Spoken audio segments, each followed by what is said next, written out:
Hola, hoy vamos a resolver un problema de flujo de fluidos. Se quiere transportar agua a 15 grados Celsius desde un tanque A hasta un tanque B a través de una tubería de acero comercial, cédula 40.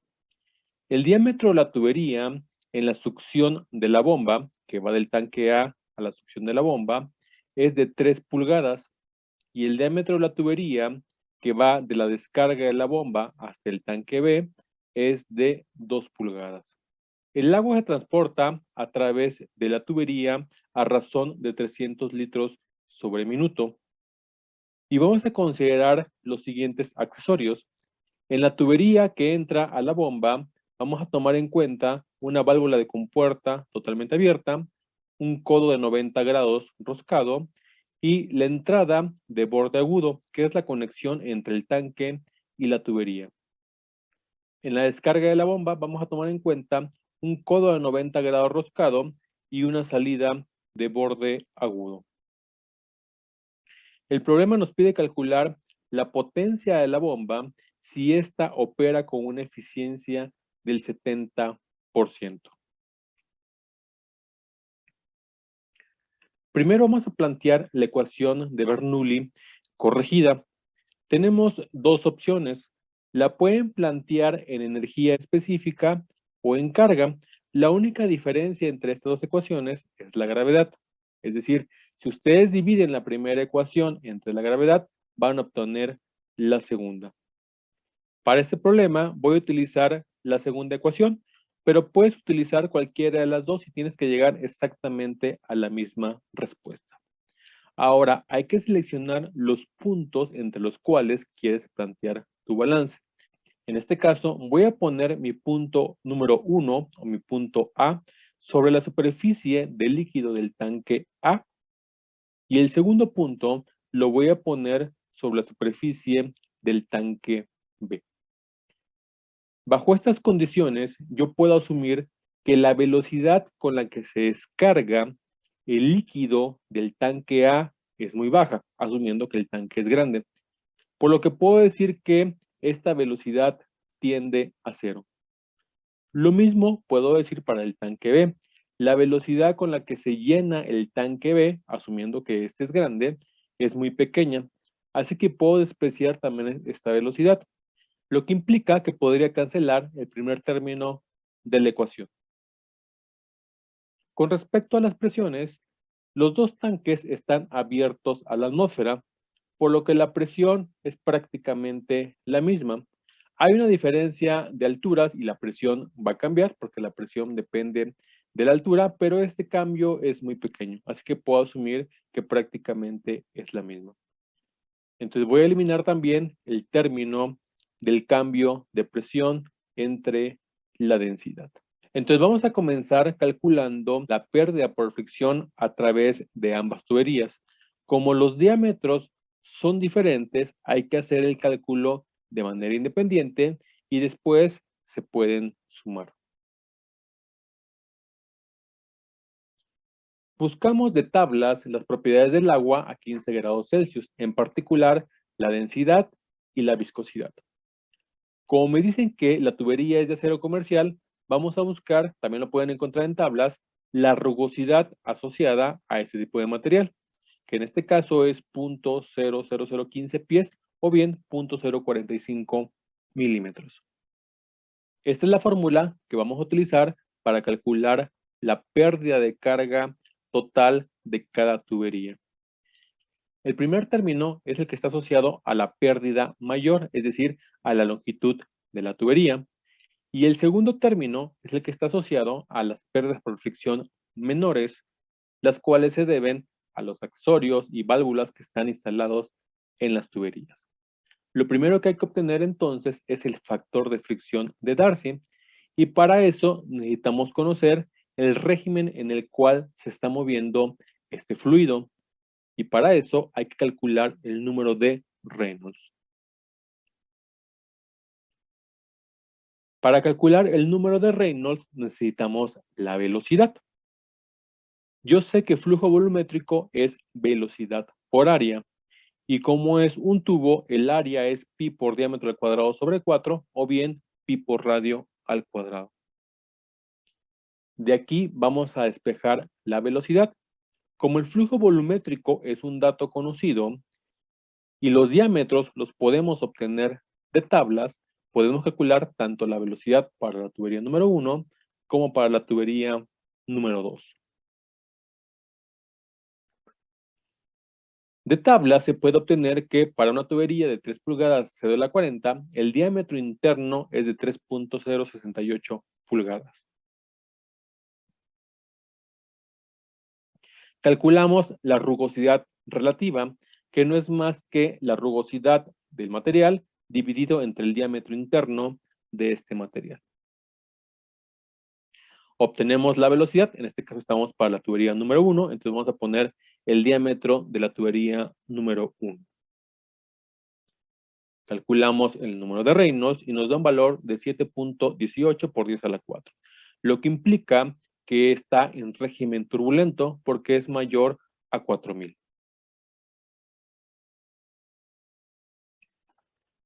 Con la rugosidad relativa y con el número de Reynolds se puede obtener el factor de fricción de Darcy. Lo puedes obtener de dos maneras. Lo puedes hacer con el diagrama de Moody o lo puedes obtener con esta ecuación, que es la ecuación de Colebrook, válida para flujos turbulentos. Tienes E en D, tienes el número de Reynolds y resuelves para el factor de fricción. Esta es una ecuación que no vas a poder despejar porque tienes la FD dentro del logaritmo y fuera del logaritmo. Así que necesitas una calculadora que te pueda resolver esta ecuación o también la puedes hacer en Excel. Resolviendo nos da un valor de 0.0216.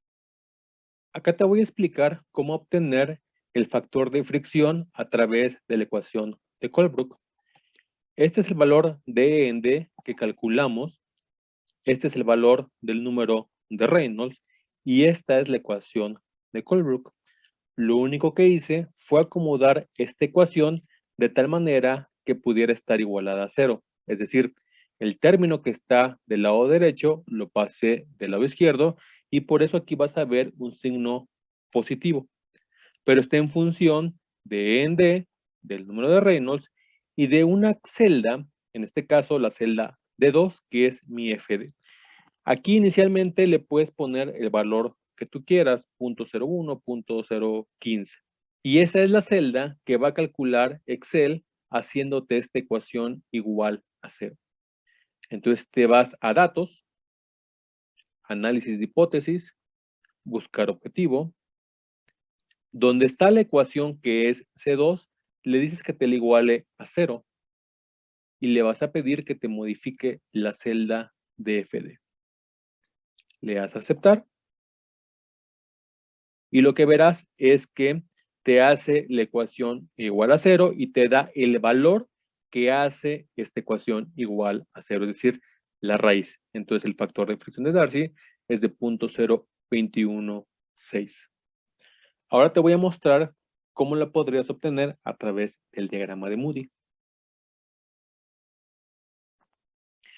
En el diagrama de Moody, en el eje vertical del lado izquierdo tienes el factor de fricción. Del lado derecho tienes la rugosidad relativa, que es epsilon entre el diámetro. En el eje X tienes el número de Reynolds. En este recuadro que puedes ver en la parte izquierda, abajo, tenemos las rugosidades para diferentes materiales de tuberías. Te lo dan en pies o te lo dan en milímetros. Esta gráfica la podemos dividir en tres secciones. Para un valor aproximado de menor a 2300 para el número de Reynolds, estamos en el régimen laminar.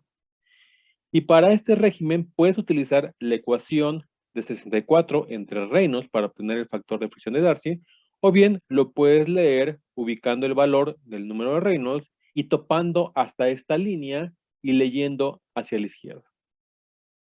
Entre 2300 y 4000 tenemos la región en flujo de transición. Para esta sección es muy complicado leer con precisión el factor de fricción de Darcy. Para números de Reynolds mayores a 4000 tenemos la región de flujo turbulento. Y aquí puedes apreciar dos zonas que están divididas por esta línea que está entrecortada. En la parte de la derecha, arriba, las líneas son prácticamente horizontales. Eso quiere decir que el factor de fricción de Darcy depende nada más de la rugosidad relativa, pero no depende del número de Reynolds. Es decir, en este punto, en este punto, en este punto, el Reynolds cambia, pero el factor de fricción no va a cambiar. Entonces, en esta sección, el factor de fricción de Darcy no depende del número de Reynolds. Para el flujo laminar, el factor de fricción de Darcy no depende de la rugosidad relativa. Y para esta otra sección, el factor de fricción depende tanto de la rugosidad relativa como del número de Reynolds. Entonces, ubica el número de Reynolds que obtuvimos y traza una línea vertical. Después, del lado derecho, ubica el valor que obtuvimos para la rugosidad relativa y vas a seguir la forma de la curva hasta que toques con la línea azul. Y en ese punto vas a leer de manera horizontal hacia la izquierda el factor de fricción de Darcy. Para nuestro problema, la rugosidad relativa es prácticamente 0.006, un poquito abajito de esta línea. Entonces sigues una línea imaginaria abajo del punto 006, tocas con la línea azul y aquí en horizontal lees el valor de fricción de Darcy. Entonces cualquiera de las dos opciones las puedes utilizar.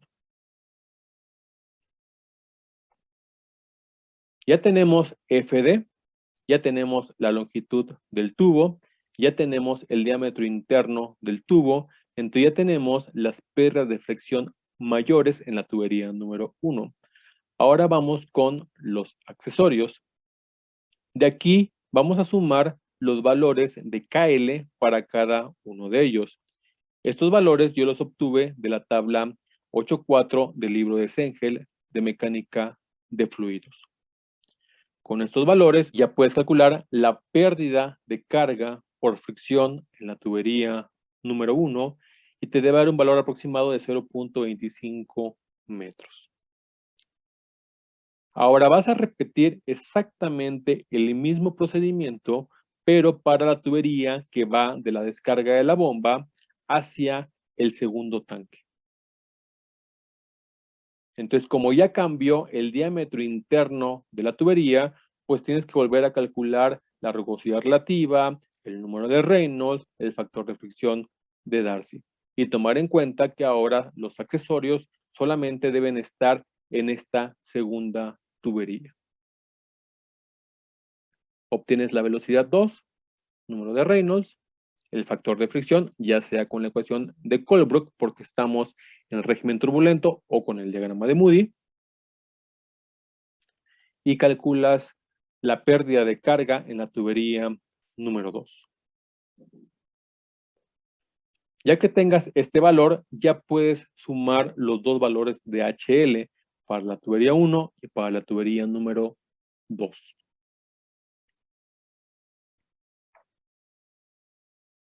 De nuestro balance original nos quedó que delta Z era igual a la carga de la bomba menos la pérdida de carga total. Entonces, esta HL es la suma de HL1 más HL2. De aquí despejas la carga de la bomba y nos da un valor de 24.34 metros. El problema nos pide la potencia de la bomba cuando ésta opera con una eficiencia del 70%. Entonces esto vale 0.7. El flujo másico lo puedes obtener a través de densidad por flujo volumétrico. Y entonces solo nos restaría despejar la potencia de la bomba que nos da 1703.6 watts. Esto lo conviertes a HPs y nos da un valor final de 2.28. Espero haber sido claro y hasta la próxima.